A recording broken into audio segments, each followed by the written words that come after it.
वाक्य 81 वाक्य तेमा परम कृपाल देवे जणाव्युं असत्य प्रमाण थी वात पूर्ति करूं नहीं। असत्य प्रमाण थी वात पूर्ति करूं नहीं।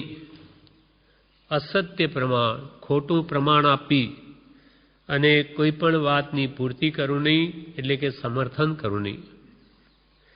पूर्ति एटले समर्थन एटले खोटा दृष्टांतथी के कुशास्त्रथी वातने सबल बनावू नहीं। कोई बात केवी होय तो सत्य ने आधारे कहूँ। ज्यां पायो ज काचो होय एटले असत्यथी पोतानी वात पुष्ट करी होय त्यां पोताने अने परने पण नुकसान थाय छे। एना उपर सगर राजानुं दृष्टांत छे। प्रवेशिकामां ज ब्रह्मचारी आप्युं छे कि झूठ प्रपंचथी जे जय मेळवे ते पापी।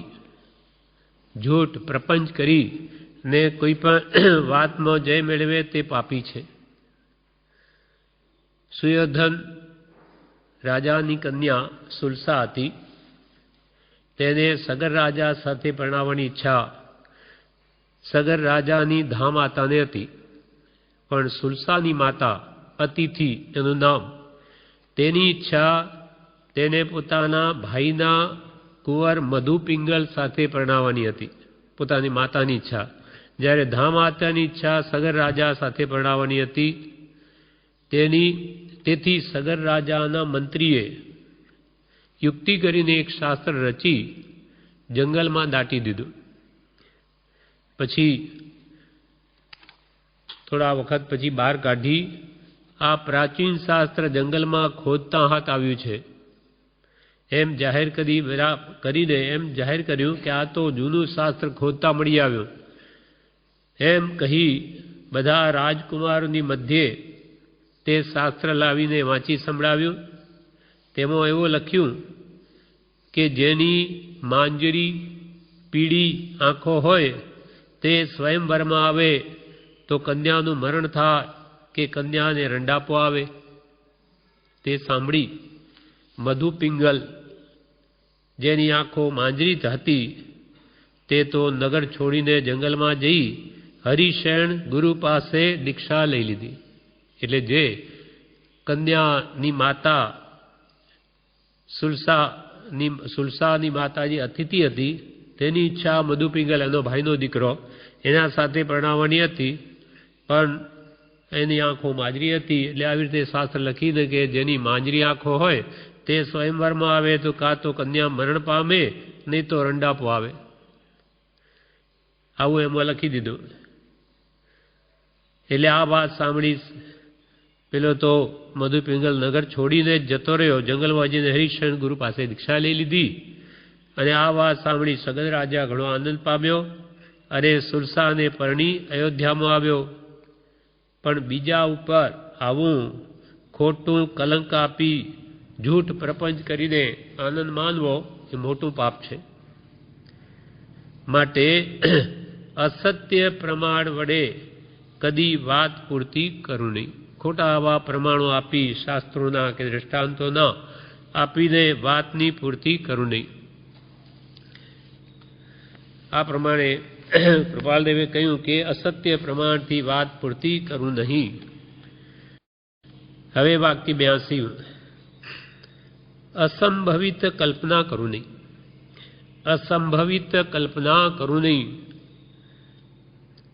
खोटी कल्पनाओं करे जे कोई काले संभव ज नथी एवी कल्पना पण कदी करूं नहीं। सत ए कल्पना नथी। परम कृपालदेवे पत्रांक 211 में आ बात करी कि सत्य छे ते सतत छे, सरल छे, सुगम छे, सर्वत्र तेनी प्राप्ति होय छे। सत छे ते कई भ्रांति नथी।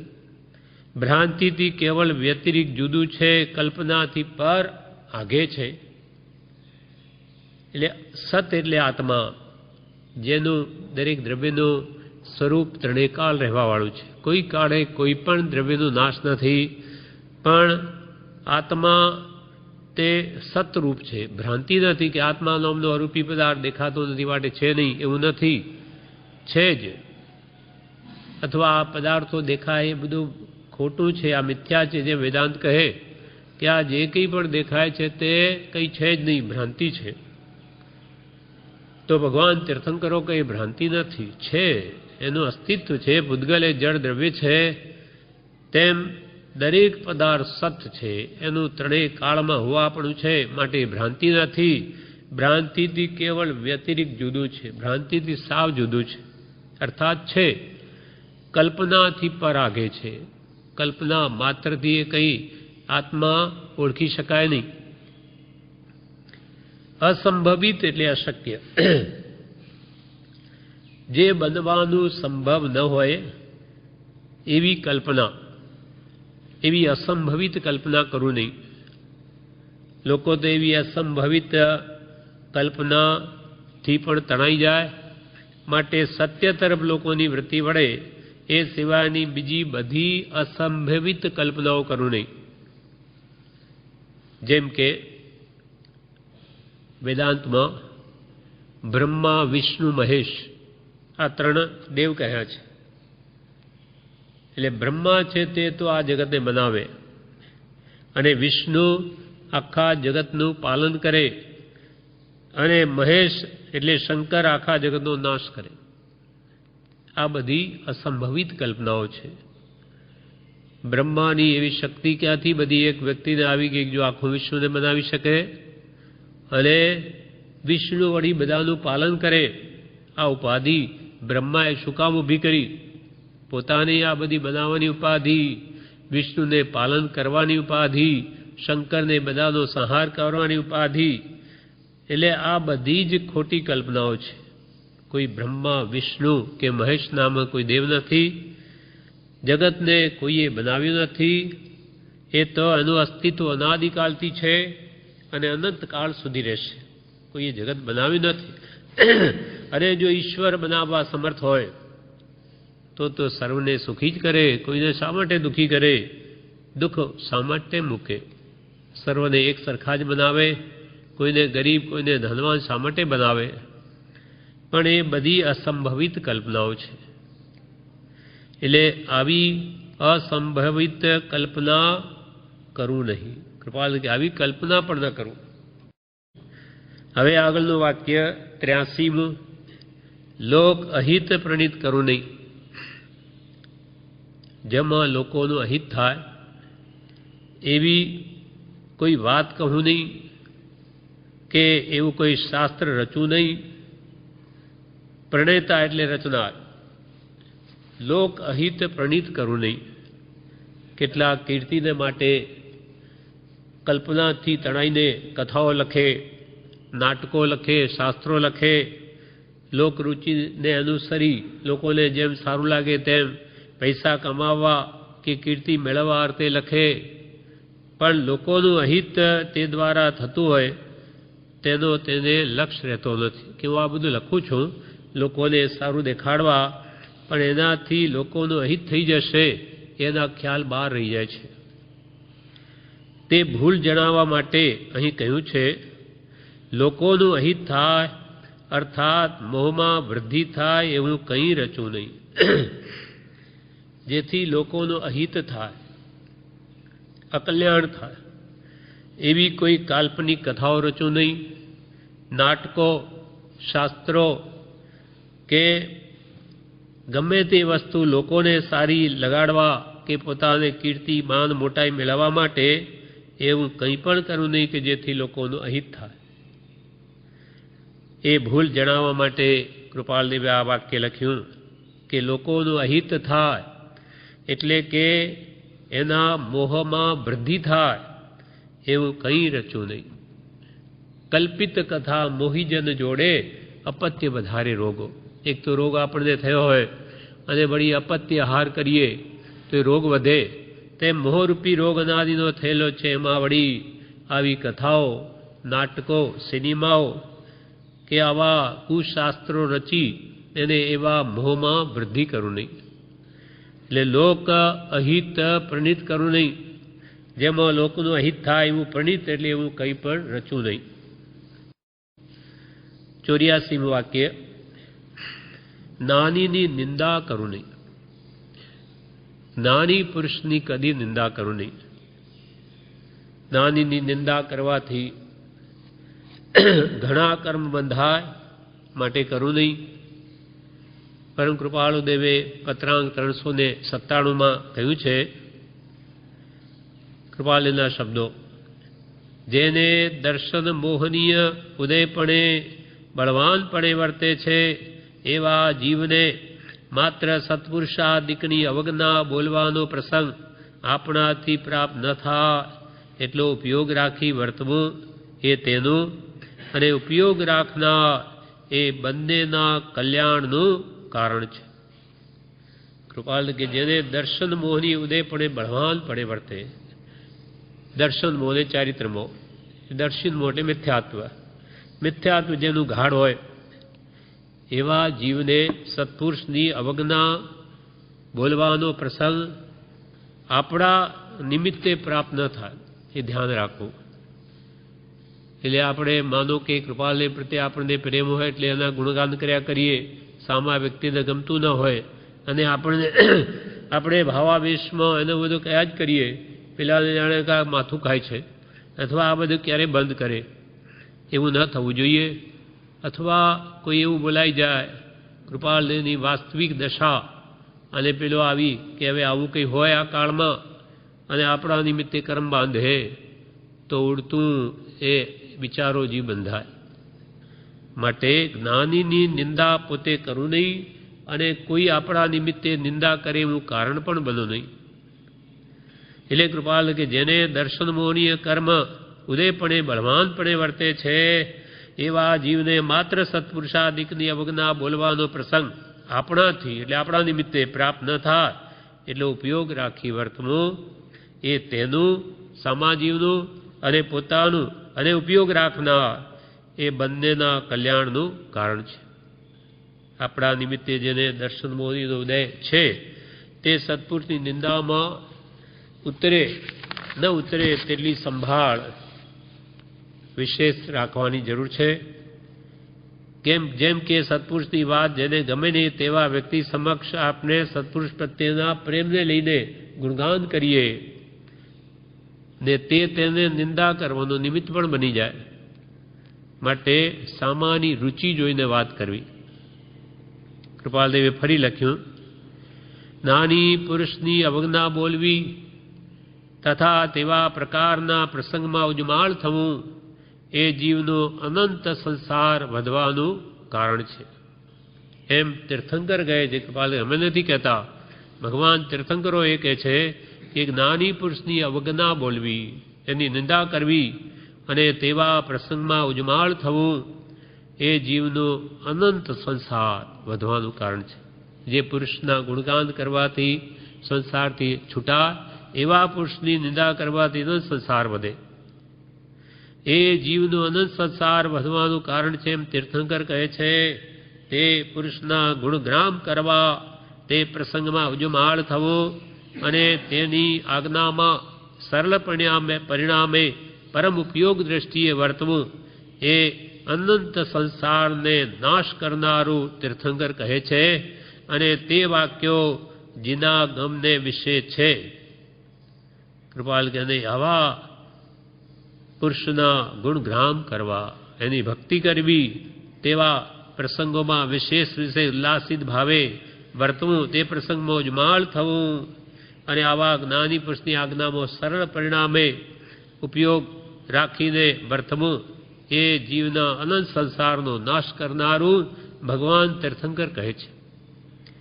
અને તે વાક્યો જનાગમને વિશે છે. જનાગમ એમ કૃપાલદેવ કહે છે. કૃપાલદેવનો પ્રસંગ છે પ્રભુશ્રીનો. કૃપાલદેવ વસો પધાર્યા ત્યારે પ્રભુશ્રી ત્યાં હતા. એટલે પ્રભુશ્રીને પૂછે છે કે મુનિ કેટલા દિવસ રહીએ? તો કે પ્રભુ 1 માસ 1 મહિનો રહો તો સારું. કૃપાલદેવ 1 મહિનો ત્યાં રહે છે. એટલે કૃપાલદેવ પધાર્યા. પ્રભુશ્રી તો બહુ ઉલ્લાસ આનંદ.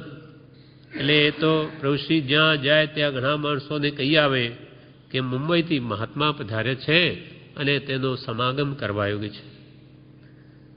કોઈ ધર્મ પામે એવી દ્રષ્ટિએ બધાને કૃપાલદેવે પ્રભુશ્રીએ કહ્યું. તેથી ઘણા લોકો આવવા લાગ્યા. એટલે કૃપાલદેવે તો પ્રભુશ્રીને જ સભામાં આવવાની ના પાડી દીધી. એટલે કે બધા આવે ત્યારે તમારે નહીં આવવું. કૃપાલદેવ પ્રભુશ્રી માટે તો બસો પધાર્યા અને કેટલું રહેવું એ પણ એમની ઈચ્છા પ્રમાણે 1 મહિનો રહ્યા. છતાં પણ પ્રભુશ્રી વગેરે સાધુઓ જો સભામાં આવે ત્યારે વેદાંતી વગેરે લોકો જે કૃપાલદેવ પાસે આવતા એમને એવા વિકલ્પ થાય કે આ શ્રીમદ રાજચંદ્ર તો જૈન મહાત્મા છે, આ તો જૈન છે, એવી એમને છાપ પડી જાય તો પછી બીજી વાર આવે નહીં. એમ જાણી નિંદામાં ઉતરે, આ તો જૈનના આ પ્રચારક છે. જ્યારે કૃપાલદેવનું તત્વજ્ઞાન તો બધાને લાગુ પડે એવું છે. આત્મધર્મ વેદાંતી હોય, વૈષ્ણવ હોય કે બૌદ્ધ હોય કે જૈન હોય, બધાને માટે એમની વાણી એક સરખી વર્તે છે, કોઈ પણ મત પક્ષ વગર. એટલે કે જો મુનિઓને ત્યાં દિવસે આવતા જુએ તો એ વેદાંતિઓ લાગે કે આ તો જૈનના પ્રચારક છે એમ કરીને મૂકી દે અથવા નિંદા કરે એમની. એમ નિંદામાં ઉતરે નહીં માટે પ્રભુશ્રીને સભામાં આવવાની ના પાડી. પરમ કૃપાલદેવ જ્યારે ફરવા જાય ત્યારે પ્રભુશ્રીને સમાગમ કરાવતા. આખો દિવસ કૃપાલદેવ પાસે લોકો આવે તેથી તેમને મળવાનો નિષેધ કર્યો હતો. વળી શ્રી ઠાકરસિંહભાઈ જણાવે છે કે એક વખતે કૃપાનાથની નિંદા થતી મારા સાંભળવામાં આવી. તે બાબત સાંજે ફરવા જતા ઠાકરસિંહભાઈ કે મેં કૃપાલદેવને વાત કરી કે સાહેબ આપની લોકો નિંદા કરે છે. ત્યારે કૃપાલદેવે જણાવ્યું કે દુનિયા તો સદાય એવી જ છે. દુનિયા તો સદાય એવી છે. નાનીઓ જીવતા હોય ત્યારે કોઈ ઓળખે નહીં. એટલે કે જૂજ વ્યક્તિ એને ઓળખે અને જ્યારે એનો દેહ છૂટીને જતા રહે ત્યારે એટલે સુધી એમને માને નહીં. જીવતા હોય ત્યાં સુધી તો કહે છે એમને માથે લાકડીઓના માર પડે તોય થોડા. અને જ્ઞાની મુઆ પછી તેમના નામના પહાણાને પણ પૂજે, પછી એના નામના એનો પથ્થર મૂકી અથવા મૂર્તિ બનાવીને પણ એ પૂજે. પણ જ્યારે હાજર હોય ત્યાર તો કે છે માને નહીં, નિંદા કરે અને વળી કે પથ્થર લાકડીઓના માર પડે તો ઓછા. પ્રભુ કૃપાળુદેવને જેમ નિંદા કરવાનું લોકોએ છોડ્યું નહીં તેમ પ્રભુશ્રીને પણ ઉપસર્ગ આપવામાં કંઈ બાકી રાખી નથી. બ્રહ્મચારીજીને પણ ઉપસર્ગ આપવામાં કોઈ બાકી રાખી નથી. એ મહાપુરુષોને સંભાવ છે. પણ દુનિયા તો સદા એવી છે. દુનિયા જ્યાં 2 ન્યાય છે. ન્યાય 2 પ્રકારના. ભગવાન મહાવીર પણ આખા વિશ્વને સંતોષ પમાડી શક્યા નહીં. એમની પણ નિંદા કરનારા 363 પ્રાખંડીઓ તો ભગવાનની હાજરીમાં હતા. એટલે દુનિયા તો સદા એવી છે. એટલે કૃપાલ જગતને રૂડું દેખાડવા તો અનંતવાર પ્રયત્ન કર્યું. હવે આપણા આત્માનું રૂડું કેમ થાય તેમ પ્રવર્તવું. પણ આપણા માટે જ્ઞાનીઓની નિંદા કરવી નહીં, નહીં તો અનંત સંસાર વધવાનું કારણ થાય. અથવા આપણે કોઈને આવા નિમિત્ત ન બનવું કે જેથી આપણા નિમિત્તે પણ એ અનંત સંસાર વધારે. એટલે કૃપાલદેવે આ વાક્ય કહ્યું કે જ્ઞાનીની નિંદા કરું નહીં. હવે 85મું વાક્ય, વૈરીના ગુણની પણ સ્તુતિ કરું. વૈરીના ગુણની પણ સ્તુતિ કરું. એટલે જેની દ્રષ્ટિમાં ગુણો પ્રત્યે જેને અનુરાગ છે તે વૈરીના પણ ગુણ જોઈને તેની પ્રશંસા કરે. ગુણો પ્રત્યે અનુરાગ, પ્રીતિ. ગુણો પ્રત્યે જેને પ્રેમ છે, ગુણ ગમે ત્યાં હોય તેના પ્રત્યે એને પ્રેમ થાય, અનુરાગ થાય. કારણ કે તેવા ગુણો પોતાને પ્રાપ્ત કરવા છે માટે જ્યાં જ્યાં ગુણ જોઈએ ત્યાં ત્યાં એને પ્રીતિ થયા વગર રહે નહીં. એટલે જ આપણે સવારમાં બોલીએ છીએ, ગુણીજનો કો દેખ હૃદય મેં मेरे प्रेम उमड़ आवे, बने जहाँ तक उनकी सेवा करके यह मन सुख पावे। गुणी जनों को देख हृदय में मेरे प्रेम उमड़ा। प्रेमનો ઉમળકો હૃદયમાં આવે કે હો એના અંદર કેવો ક્ષમા ગુણ છે, આ કેવો વિનયવાન છે, આ કેવો સરળ ભદ્રિક પરિણામી છે, આ કેવો સંતોષી જીવ છે. એ જ્યાં જ્યાં જે પ્રકારના ગુણ જોઈએ એના પ્રત્યે એને આકર્ષણ થયા વગર રહે નહીં. જો એને ગુણ પ્રાપ્ત કરવાની ભાવના હોય તો गुणीजनों को देख हृदय में मेरे प्रेम उमड़ावे અને બને જહાં તક ઉનકી સેવા કરકે યહ મન સુખ પાવે. યહો આવા ભક્તોની સેવા મને મળે. કૃપાલે પોતે શું કહે, આવા કોળી ભગત જેવાની સેવા મળે તો હવે આવા મહાપુરુષો આવા ભક્તોની સેવાય છે તો આપણા માટે તો કહેવું જ શું. એમ જ્યાં જ્યાં ગુણ જોઈએ ત્યાં ત્યાં સાચા ગુણનો ઈચ્છુક તેને આકર્ષણ થયા વગર રહે નહીં.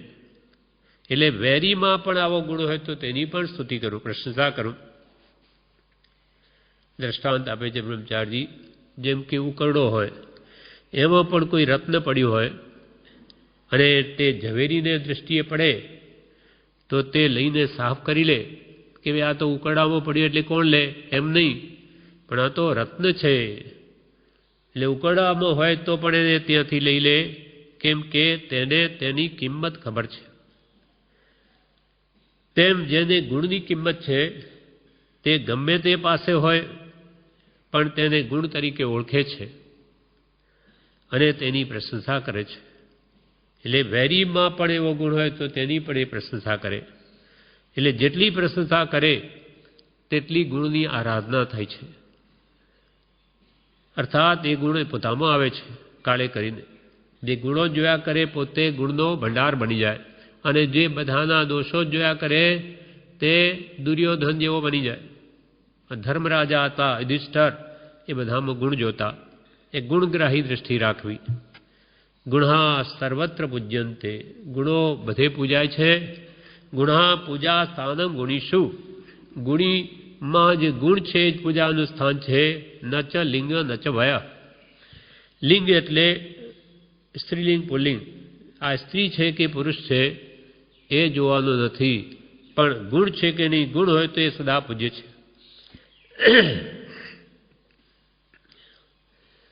એટલે ગુણો સર્વત્ર પૂજાય. ગુણોમાં ગુણવંતમાં જે ગુણો, ગુણ એ તો કોઈ એકલો ગુણ રહે નહીં, ગુણ હંમેશા ગુણીમાં હોય.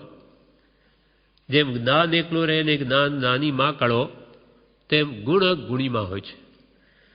એટલે ગુણવંતમાં જે ગુણો તે જ પૂજાના સ્થાન જ છે, પૂજવાલાયક છે.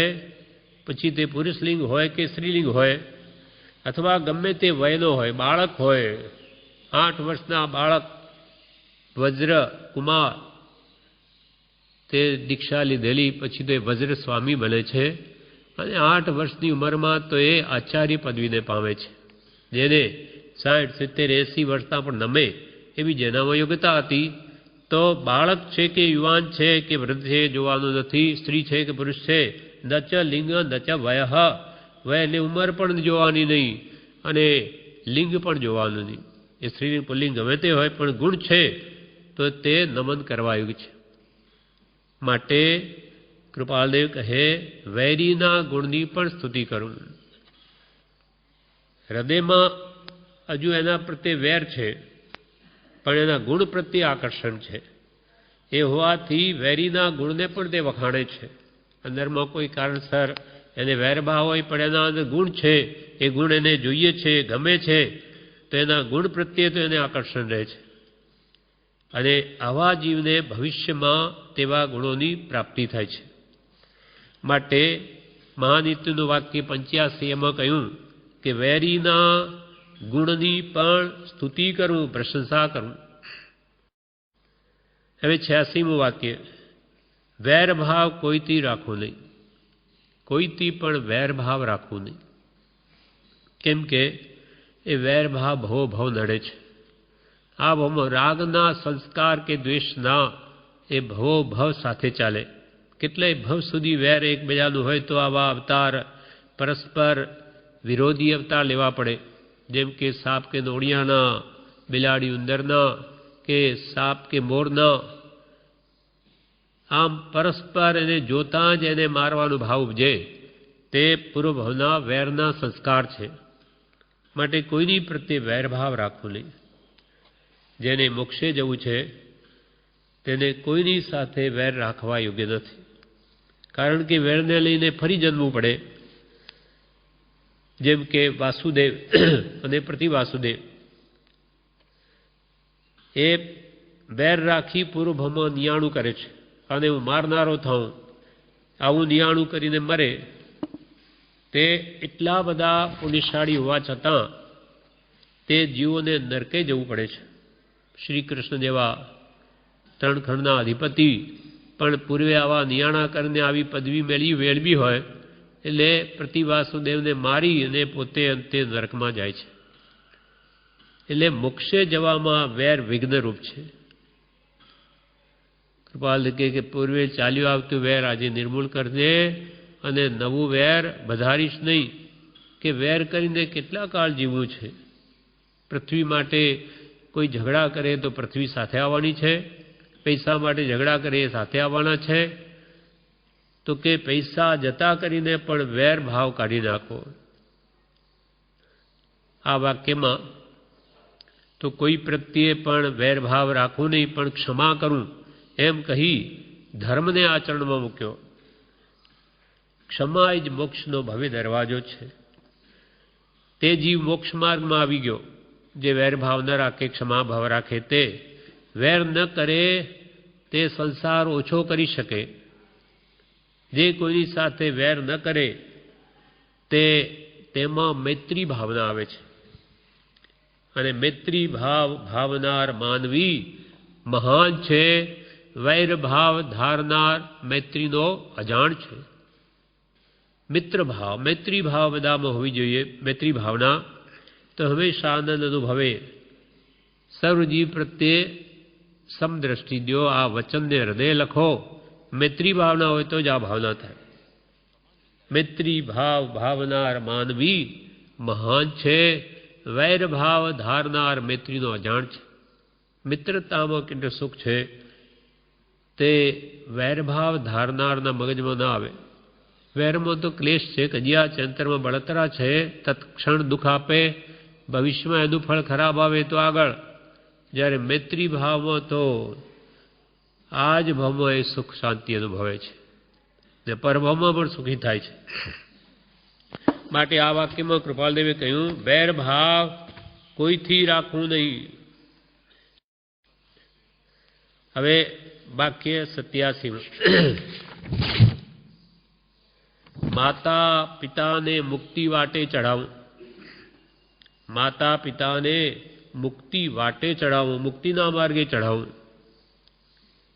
મનુષ્ય ભાવમાં પ્રથમ ઉપકારી માતા પિતા છે. માતા પિતા અત્યંત રૂપ છે વ્યવહારની દ્રષ્ટિએ.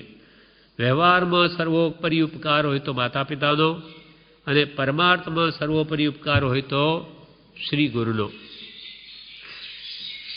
એટલે માતા પિતાનો બદલો વાળી શકાય એમ નથી, પણ તેમના ઋણમાંથી મુક્ત થવાનો માત્ર ઉપાય તેમને મોક્ષ માર્ગે ચઢાવવા કે તેમાં મદદ કરવી એ છે. એમને માતા પિતા જો મોક્ષ માર્ગે ચડ્યા હોય તો બરાબર, નહીં ચડ્યા હોય તો એમને ચઢાવવા અથવા તેમાં મદદ કરવી એ છે. તથા સંસારનો ભાર માતા પિતા ઉપર હોય તે ન રહે અને મોક્ષ માર્ગ સાધવાની તેમને અનુકૂળતા મળે તેવી બનતી સગવડ કરી આપવાની સંતાનની ફરજ છે. પ્રથમથી જ માતા પિતા મોક્ષ માર્ગમાં પ્રવર્તા હોય તો તેમની આજ્ઞા ઉઠાવવી કે જેથી સંતાનનું હિત થતું જાણી તેમને પણ સંતોષ થાય. ટૂંકામાં તેમને ધર્મમાં સહાય થાય તેમ કરવું માતા પિતાને એ ઉત્તમ છે. તેવી સહાય તેમને આપવી જોઈએ અથવા તેમનાથી ધર્મની સહાય પ્રાપ્ત કરવી જોઈએ. આપણે ધર્મને પામ્યા માતા પિતા પામ્યા તો એમની પાસેથી લેવો જોઈએ ધર્મ, અથવા એ ન પામ્યા અને આપણે પામ્યા હોય તો એમને એ માર્ગે દોરવા જોઈએ. તો કંઈક ઉપકાર વળી શકે. મા બાપ પાસેથી પૈસા મેળવવા એ ખરો વારસો નથી. પણ તેમની પાસે જો ધર્મ હોય એ જો મેળવીએ તે ઉત્તમ વારસો છે. કેમ કે એ તો બધું ક્ષણિક છે, પૈસા તો બધા અહીંયા જ પડ્યા રહે. ધર્મ જે એમની પાસેથી ઉત્તમ વારસો લઈએ તો ભવો ભાવ આપણે સુખી થઈએ અને ધર્મ આપણી સાથે આવે. ગૌતમ બુદ્ધનું દૃષ્ટાંત છે. ગૌતમ બુદ્ધ એકવાર એ પોતે રાજા હતા પહેલાં, એટલે બહાર શહેરમાં ફરવા ગયા તો ત્યાં એક મળદું જોયું, ઠાઠરી પાડીને લઈ જતા હતા. એક વળી ભિખારીને ભીખ માંગતો જોયો, એક વૃદ્ધને માંડ માંડ ચાલતો જોયો અને એને વિચાર આવ્યા કે આ બધું શું છે? એટલો ભિખારી કેમ, આટલો વૃદ્ધ કેમ, અને આ ચાલવી માંડ ચાલી શકે, અને આ ઠાઠડી આ શું? એ બધા કોણ ક્યાં જાય છે, કોને લઈને જાય છે, શું છે આ? રાજાને ખબર જ નથી. જ્યારે આ બધું જોયું, વાત પૂછી, ત્યારે ખબર પડી કે મહારાજ આ જગતની રીતિ છે. એટલે અંતે તો આ દેશથી થવાની, બધા મરી જવાના, અને આ વૃદ્ધાવસ્થા આવશે ત્યારે માંડ માંડ ચલાશે, અને આ કોઈની પાપના ઉદયમાં આવી ભિખારી સ્થિતિ થાય તો માંડ માંડ પેટ ભરાય, ભીખ માંગીને પેટ ભરવું પડે. એવી ફરી એક વાત એણે જોઈ, 4 વસ્તુઓ જોઈ. તેથી એને પ્રત્યે સંસાર પ્રત્યે વિરક્ત ભાવ આવી ગયો અને દીક્ષા લઈ લીધી. એમ કહેવાય છે કે પહેલાં ગૌતમ બુદ્ધે પાર્શ્વનાથ ભગવાનના સંગાળામાં દીક્ષા લીધી હતી. પછી આચાર જૈનના પાડી ન શક્યા, એટલે એમને એમ થયું કે મધ્યમ માર્ગ હોવો જોઈએ, આ કંઈ બધાથી પડી શકાય એમ નથી. એમ કરીને જૈન દીક્ષા છોડી દીધી. પછી પોતાનો આ જુદો મત પ્રવર્તાવ્યો, બૌદ્ધ ધર્મ. એમ જગતની બધી વસ્તુઓ નાશવંત છે, ક્ષણિક છે એમ જાણી જે નાશ ન પામે અને આ મરણ ન આવે એવી વસ્તુની શોધ કરવા માટે દીક્ષા લીધી. બહુ તપસ્યા કરી. ત્યારે 4 શિષ્યો તેમની સેવામાં હતા. પછી સમય અનુસાર એમને લાગ્યું કે આ ત્યાગ તો આટલો આપણાથી પડી શકે નહીં, એના કરતો કોઈ મધ્યમ માર્ગ હોય તો સારું. એ પોતાની બુદ્ધિએ વિચારી અને એ જીત દીક્ષા છોડી અને આકરી તપસ્યાઓ બધી પડતી મૂકી અને બુદ્ધ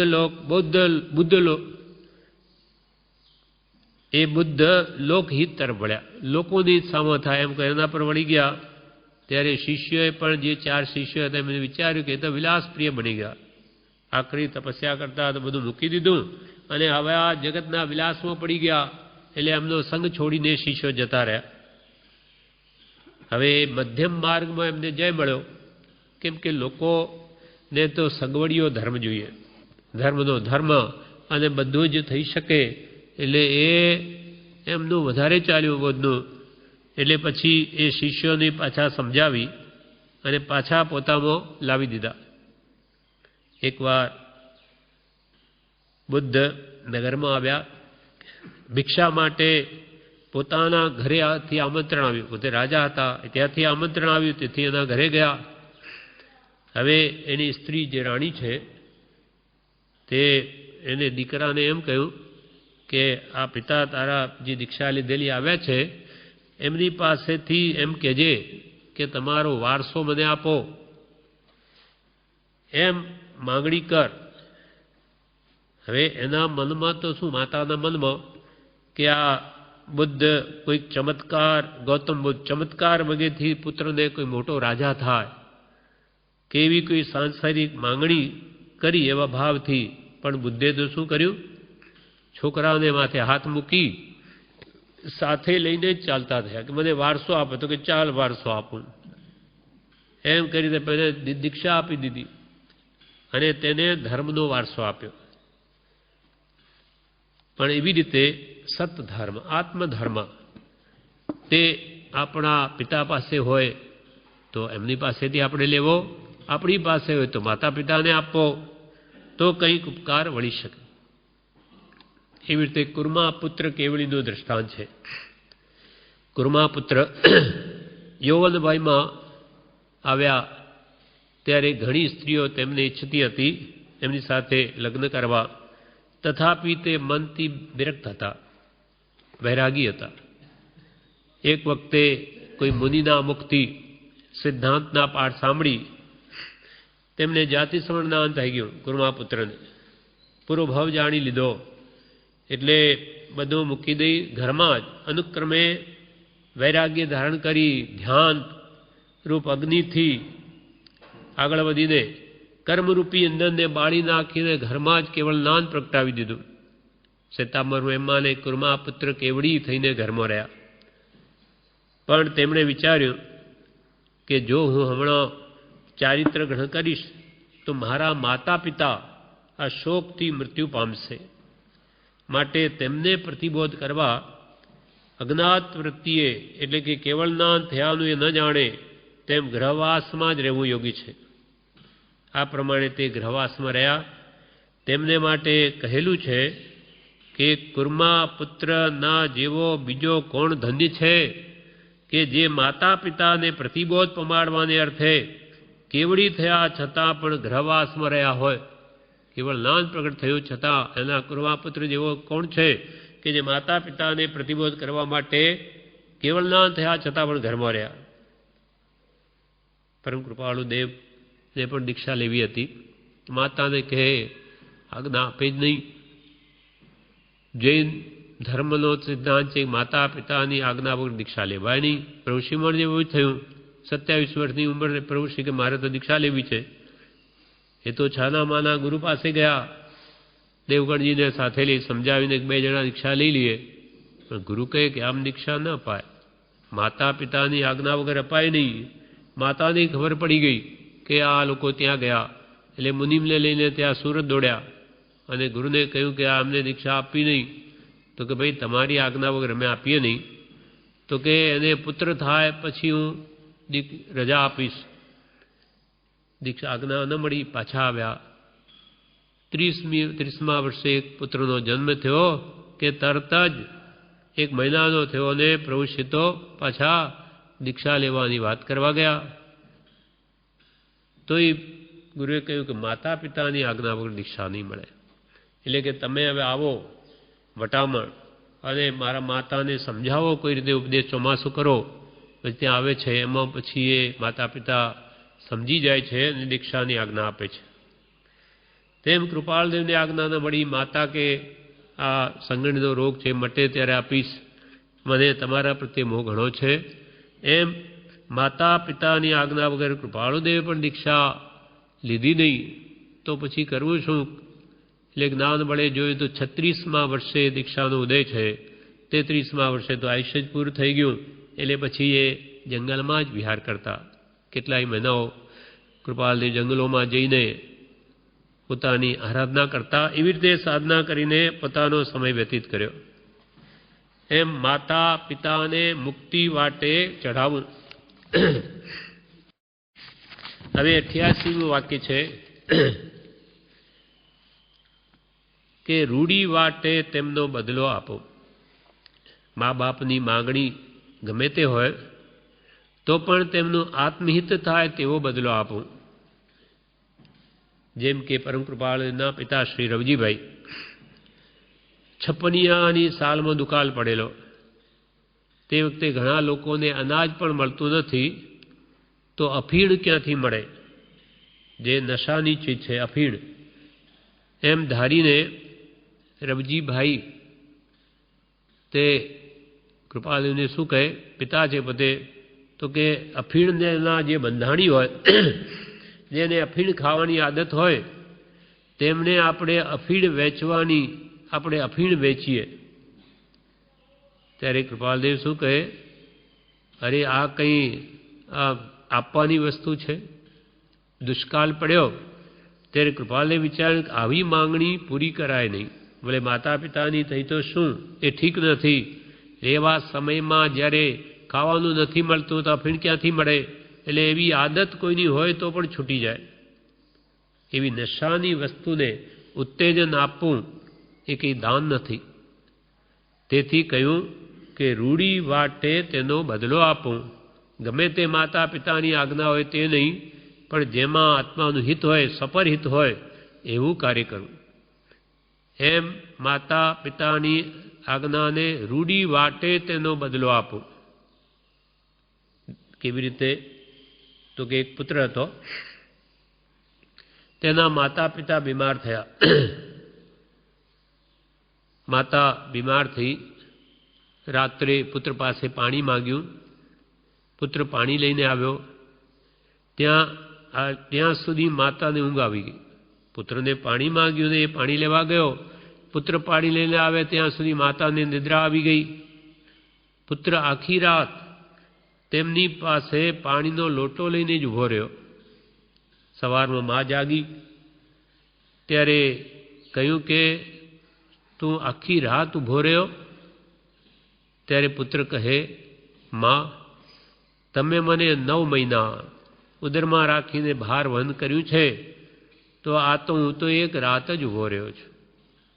તમે તો મને 9 મહિના ઉપાડ્યો છે, રાત દિવસ, તો હું તો એક જ રાત ઊભો રહ્યો છું. એમ માતા પિતાની કે આજ્ઞામાં રહેવું.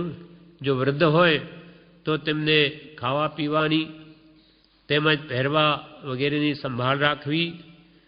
કોઈ વખત એમના પ્રત્યે ક્રોધ કરવો નહીં, કટુ વચન વાપરવા નહીં, કેમ કે તેમનો આપણા પર અવર્ણનીય ઉપકાર છે. માતાએ 9 માસ સુધી ઉદરમાં રાખી ભાર વહન કરી અનેક વેદનાઓ આપણા માટે સહન કરી છે. આ સિવાય પરોક્ષ રીતે તેમનો ઉપકારનો ઝરો નિરંતર વહ્યા કરે છે. માતા પિતા તો જગતમાં કલ્પવૃક્ષ સમાન છે. રામ અને લક્ષ્મણ તેમજ પાંડવોએ માતા પિતાની જે સેવા કરી છે તેનું વર્ણન તો કે છે કે સહસ્ત્ર જીવવાથી પણ કરવું મુશ્કેલ છે. તેમના કરેલા ઉપકારનો બદલો આપણે વાળી શકવાના નથી. તો પણ નિરંતર તેમને ધર્મને માર્ગે જોડવા જો પ્રયત્ન કરીએ, એમ કરીને જો એમની સેવા કરીએ તો કિંચિત પણ ઉપકારનો બદલો વળી શકે. કૃપાલ કે એમને જો સાચા માર્ગે વાળીએ ધર્મ આરાધનામાં, તો કંઈક ઉપકાર વળી શકે ઉપકારનો બદલો, બીજી રીતે નહીં. એમ આજ્ઞાની વાત કરી, પણ 89માં વાક્યમાં એક વાત એવી કરી કૃપાલદેવે કે તેમની મિથ્યા આજ્ઞા માનું નહીં. કોઈ એવી મિથ્યા ખોટી આજ્ઞા કરે જે આજ્ઞા પાલન કરવા યોગ્ય ન હોય, તો એવી મિથ્યા આજ્ઞા માનું નહીં. એ પણ કહ્યું કે ભાઈ માતા પિતા કહે બધું જ માની લેવું, સાચું ખોટું એવું નહીં, વિવેક બધામાં વાપરવો. એટલે તેમની મિથ્યા આજ્ઞા માનું નહીં, એટલે કે માતા પિતાની આજ્ઞા માનવાનો ઉપદેશ છે, પણ એ આજ્ઞાને અહીં સ્યાદવાદમાં મૂકી આત્મહિતને હાનિકારક હોય તેવી મિથ્યા આજ્ઞા માનું નહીં. આત્માને નુકસાનકારક હોય એવી કોઈ આજ્ઞા માનું નહીં, કારણ વિવેક ત્યાં જ ધર્મ છે. ઠાકરસિંહભાઈ કૃપાલદેવના સમાગમી એ પોતાની વાત કરે છે કે સંમત 1954માં શ્રાવણ મહિનામાં કૃપાનાથ કાવીઠા પધાર્યા હતા. ત્યારે તેમના દર્શને જતાં મારા પિતાશ્રી તરફથી અટકાયત થઈ હતી. પિતાએ કહ્યું ઠાકરસિંહભાઈ કે હું પરમ કૃપાલના સમાગમમાં જાઉં, તો કે ના, નહીં જવાનું, ના પાડી દીધી. તેથી પછી હું શ્રાવણની ભાદરવા મહિનામાં વસો ગયો. ત્યારે મેં કૃપાલનાથને ફરમાવ્યું. ત્યારે કૃપાલદેવે કહ્યું કે તારા પિતાને ચોખ્ખું કહી દેવું કે કાચલી લઈને માગી ખાઈને ગુજરાન ચલાવીશ તે કબૂલ, પણ આવી બાબતમાં સત્સંગમાં તમારી અટકાયત ચાલશે નહીં. તેમ છતાં ન માને તો સ્વતંત્ર રહેવું. એની બધી આજ્ઞા માનું, પણ કે તમારે સત્સંગ કરવો નહીં, ભક્તિ કરવું નહીં. જો એવી રીતે રોકતા હોય તો પછી ચોખ્ખું કહી દેવું કે હું ભલે માગી ખાઈને ગુજરાન ચલાવીશ, પણ એવી આજ્ઞા તમારી નહીં માનો. આવી બાબતમાં તમારી અટકાયત ચાલશે નહીં, ચોખ્ખું કહી દેવું. તેમ છતાં ન માને તો કે જે ભલે સ્વતંત્ર રહેવું, પણ ખોટી આજ્ઞા આપણને ભક્તિ સત્સંગ વડે માનવને સફળ થાય એમાં પણ વિઘ્નરૂપ થતા હોય તો એવી મિથ્યા આજ્ઞા તેમની માનું નહીં. 90મું વાક્ય છે કે સ્વસ્ત્રીમાં સંભાવથી વર્તું. સ્વસ્ત્રી પોતાની સ્ત્રી સાથે પણ સંભાવથી વર્તું. કેમ કે જેની સાથે આખી જિંદગી રહેવાનું હોય તેના પ્રત્યે રાગદ્વેષના અનેક કારણો બને છે અને તેથી જીવ દુઃખી થાય છે. પણ એવા તુચ્છ કારણોમાં તણાઈ જઈ ક્લેશ કરવો કે મોહાંધ બની રાગ કરવો એ બંનેને દુઃખના કારણો છે. ઘર છે રોજે સાથે જેમ વાસણો સાથે હોય તો અથડા, એમ તુચ્છ ભૌતિક પદાર્થ માટે એકબીજાને વળવું, કોઈ તૂટી જાય ફૂટી જાય બને તો આવા તુચ્છ પદાર્થોના કારણે ક્લેશિત વાતાવરણ કરી દેવું એ યોગ્ય નથી. અથવા પરસ્પર મોહમાં આંધળા બની અને રાગમાં ગાઢ બનવું, વધારે તીવ્ર બનવું અને સંસાર વધારવો એ પણ યોગ્ય નથી. માટે જો સુખી થવું હોય તો કૃપાલ કે રાગદ્વેષ ઘટાડવા પહેલાં પોતાની સ્ત્રી પ્રત્યેના રાગદ્વેષ ઓછા કરતા શીખવું. બીજાઓ સાથે એવા પ્રસંગો ઓછા બને છે, જ્યારે પોતાની સ્ત્રી સાથે તો રોજ બને છે. એ સ્ત્રી સાથે સૌથી પ્રથમ રાગદ્વેષના પ્રસંગો ઘટાડવા પ્રયત્ન કરવો. બીજા લોકોમાં કે લોકલાજમાં મારું ખોટું દેખાશે એમ ધારીને પણ જે જીવ રાગદ્વેષ ઓછા રાખે છે કે બહાર લોકો શું કહેશે તે બીજા સાથે તો ઓછા કરે, પણ સ્વસ્ત્રી સાથે એવો કોઈ ડર હોય નહીં. માટે સ્વસ્ત્રીમાં રાગદ્વેષ ઘટાડવા અને સમભાવથી વર્તવાનો પ્રયત્ન પ્રથમ કરવો. સૌથી પહેલાં સ્વસ્ત્રી પ્રત્યેના રાગદ્વેષ ઘટાડવાના પ્રયત્નશીલ રહેવું. એટલે કૃપાલ કે સ્વસ્ત્રીમાં સમભાવથી વર્તવું. એક રાજાનું દ્રષ્ટાંત છે. એક રાજા હતો, તેને પોતાની રાણી પ્રત્યે અત્યંત રાગ. એક દિવસ રોગના કારણથી રાણી મરણ પામી. છતાં મોહવશ થયેલ રાજા એમ માને છે કે નથી મરી ગઈ, એ તો મારાથી રિસાઈ ગઈ છે. મોહ આંધળો છે. તેથી તેને મનાવવા માટે મથે અને તેની પાસે જ બેસી રહે, ખાતો પીતો પણ નથી. એક દિવસ મંત્રીઓ મળીને વિચાર કર્યો કે શું કરવું. એટલે કોઈ બહાનું બનાવી અને રાજાને એની સ્ત્રી પાસેથી જરા દૂર કર્યો. પછી એ રાણીના શબને મરદાને લઈ જઈને જંગલમાં નાખી દીધું. જ્યારે રાજા પાછો આવ્યો ત્યારે ત્યાં રાણીને જોઈ નહીં. એટલે કે આ રાણી ક્યાં છે, મને બતાવો, નહીં તો હું નહીં જીવી શકું. તેથી મંત્રીઓએ જંગલમાં રાજાને લઈ ગયા અને રાણીનું જ્યાં શબ પડ્યું તે બતાવ્યું. ત્યાં પક્ષીઓએ આંખ વગેરે તેને કાઢી નાખવાથી તે રાણીનું શરીર એ શબ ભયંકર લાગ્યું, ભયંકર ભાસ્યું કે આથી કોતરી નાખ્યું છે, માંસ બધું ઉઘડી ગયું. તે જોઈ રાજા વિચારવો પડ્યો કે હો, આ આવું શરીરનું સ્વરૂપ છે, અંદર બધું આવું ભરેલું છે. એમ વિચારતા વૈરાગ્ય પામી ગુરુ ભગવંત પાસે જઈને દીક્ષા ગ્રહણ કરી. માટે સ્વસ્ત્રીમાં પણ મોહ ન કરતા સમભાવથી વર્તો. પોતાની સ્ત્રીમાં કે ભાઈ પોતાની સ્ત્રી એટલે રાગદ્વેષ કરવાની છૂટ છે એવું નથી. કૃપાલ કે રાગદ્વેષ તો જ્યાં છે ત્યાં બંધન જ કરાવે. બધામાં રાગદ્વેષ કરતા એકમાં એને લાવ્યો, પણ એનો અર્થ એમ નહીં કે ત્યાં પણ રાગદ્વેષ કર્યા જ કરવા. સ્વસ્થ કૃપાલદેવ એક ઠેકાણે લખ્યું છે, સ્વસ્ત્રીમાં પણ વિષયાસક્ત ઓછો રહેજે, ત્યાં પણ વિષયોને ઘટાડજે દિન પ્રતિદિન. એમ આ વાક્યમાં પણ કહ્યું સ્વસ્ત્રીમાં સમભાવથી વર્તો, એટલે કે સ્વસ્ત્રી સાથેના પણ રાગદ્વેષને ઘટાડવું. આ પ્રમાણે 90મું વાક્ય સુધી આપણે આજે વાંચ્યા. 91 વાક્ય આવતીકાલે લઈશું.